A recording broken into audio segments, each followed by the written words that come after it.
Let me begin by asking you a question. Do you use any of the following products? Johnson & Johnson's No More Tears, Lysol disinfectants, Pledge furniture polish, Oust air fresheners, Lime-A-Way, Cascade dishwashing detergent, Tide laundry detergent, Clorox bleach, 409 multi-purpose cleaner, Windex glass cleaners? If so, what you probably don't know is hurting you, your family, and the environment. Hi, my name is Robert Ford. Most likely, you are here because a friend introduced you to our website. Thank you in advance for your time. I know you will find what I'm about to share with you to be very informative and valuable for you and your family. I also know you may find some of the information shocking and disturbing. If you are somewhat skeptical as we go through this presentation, I would completely understand because that was me 7 years ago. But after many hours of investigation, I came to realize that an informed and educated consumer can make better purchase decisions. Purchase decisions that will reduce a family's risk of sickness and disease.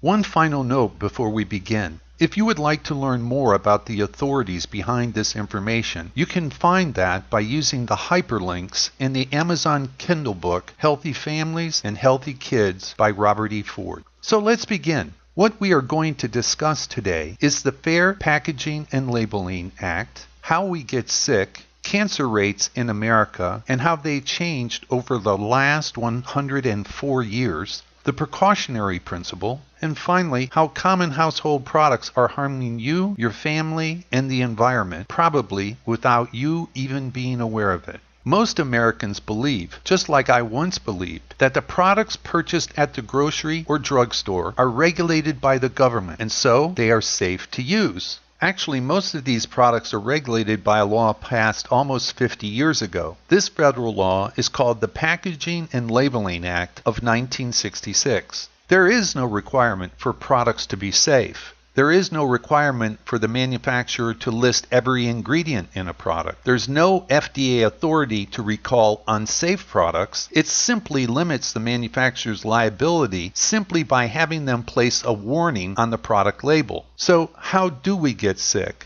Most of us are very familiar with how physical stress and emotional stress can impact our health and our quality of life. But if you are like me, you may not know how the chemicals in the products you are using are increasing your risk of sickness and disease. More and more experts agree we are increasing our risk of sickness due to the toxic chemicals used in our homes. We bombard our bodies with these toxic chemicals every day, and they increase our risk of disease. Here are just a few of the disorders resulting from this toxic exposure: ADD, ADHD, allergies, asthma, eczema, psoriasis, rosacea, and yes, even cancer. Let's look at cancer rates and how they have changed over the last 104 years. We could look at any number of things such as male sperm count or female fertility rates, but let's look at cancer. In 1910, according to the American Cancer Society, only 1 out of 8,000 people were diagnosed with cancer. Cancer rates quickly changed when synthetic chemicals began to be used. Synthetic chemicals were first introduced to the American household following World War I as a way to sell the huge stockpiles of chlorine that had been previously used as a poison gas. The chemical age ushered in all types of toxic chemicals being introduced to American homes with serious health consequences. What happened as a result? 27 years after synthetic and toxic chemicals began to be used in American homes, cancer rates went from 1 out of 8,000 to 1 out of 500.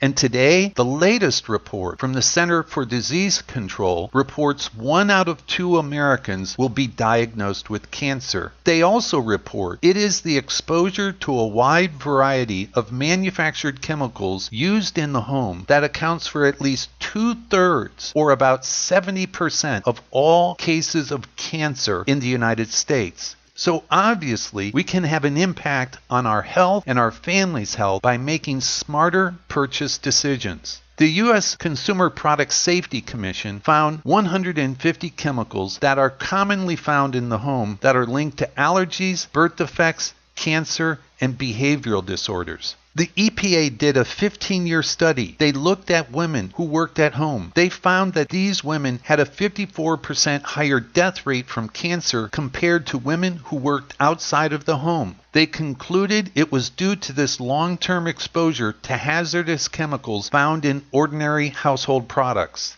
Many moms are using disinfectants to try to protect their children from germs. What these moms don't understand is household disinfectants are the leading poison hazard for children. According to 911, every 30 seconds a child is poisoned in the United States. Fortunately, these poisonings are completely avoidable by making the decision to purchase safer products that actually cost less. It's a no-brainer decision. Who would think that furniture polish has chemicals that cause brain damage and depress the central nervous system? Why did the manufacturer Monsanto have an ingredient that was a known carcinogen, and why did they lie for 30 years to cover up the fact that Agent Orange was in their Lysol cleaning product? Who knows how many people were harmed by this? I don't know. What I do know is the person who makes a more informed purchase decision can avoid these risks. If a product label says precautionary statement, caution, keep out of reach, poison, corrosive, danger, or maybe fatal, these are all keywords that say these products contain toxic chemicals, and you're increasing your family's risk of sickness or disease by using them. Why does Cascade have a chemical that increases your risk of liver poisoning? Why does Tide have ingredients that have been banned in Europe and ingredients that increase the risk of allergies and asthma for you and your children or grandchildren?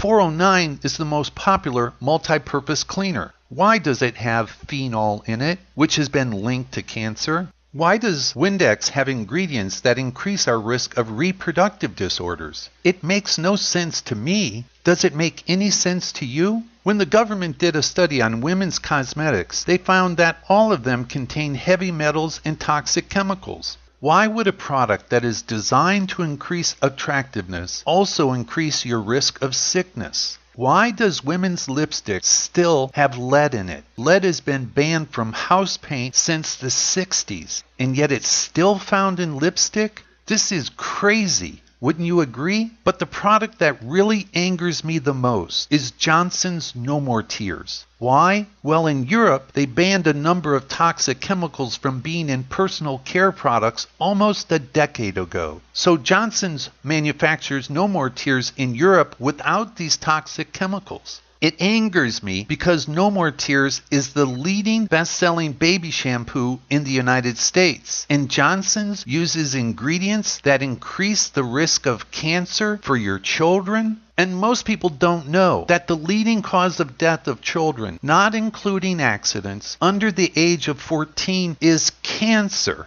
And the products we choose to buy either increase this risk of cancer or they reduce this risk. Which outcome do you want for your children? The Mayo Clinic did a study on personal care products. Why does any product used in our home contain a cancer-causing ingredient like formaldehyde? Most people believe that the poisoning is happening because it's ingested or swallowed. In fact, most poisonings are happening because of inhalation or absorption through the skin. Here are some revealing facts. The number of chemicals used in our homes has doubled since 1950. Last year, over 25,000 children were poisoned by products purchased from grocery stores. Cancer rates are at the highest level they have been for the last 104 years. Since 1910, they have gone from 1 out of 8,000 to 1 out of 2. There is no question that these grocery store products are effective, but they are unnecessarily putting our families and the environment at risk.